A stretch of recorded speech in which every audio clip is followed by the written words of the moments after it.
Hello there, guys, angels. It's Uhimi sama once again here, or Peachy sa mga iba dyan. So it's been a while since I last update my vlog content, yung mga topic and issues here. So I'm gonna explain something about envious interfering. Madali lang to. So sabi nila, 'di ba, if you're concerned on someone, syempre, if you're a true friend, sometimes you need to interfere on someone's life.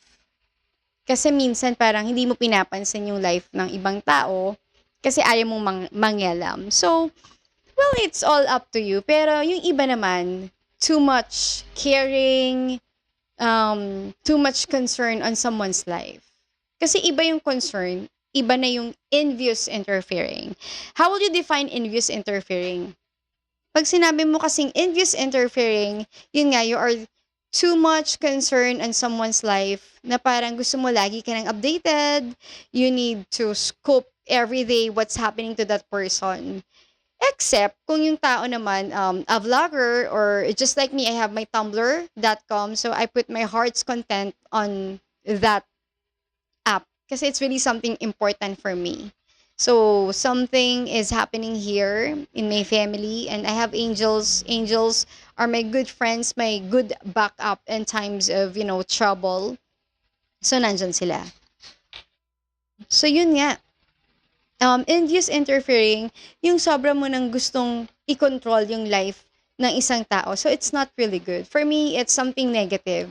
Parang ano yun eh, parang it's a hidden jealousy, a hidden envious emotion on someone. Kasi ako, I care. I care for my friends, I care for other people, and I have this natural concern on someone, 'di ba? Kasi natural 'yun. If you're a good person, if you're religious enough, if you're a good Samaritan, syempre meron kang concern sa ibang tao. Pero yung pagiging envious interfering, yung parang ay hindi, dapat hindi niya ma-meet 'to kasi ganito ganito, that is a bad character. Pero meron naman diyang bad karma. I believe so. There will be a bad karma on people who are unfair, who are doing that kind of act on some people, doing the envious interfering, that they wanted to appear that they care for someone, pero ang totoo, they plan to sabotage the life of a particular person. It's not good. So, na-share ko lang. So, feeling ko may nag-envious interfering sa akin. Guilty or not guilty kayo dyan?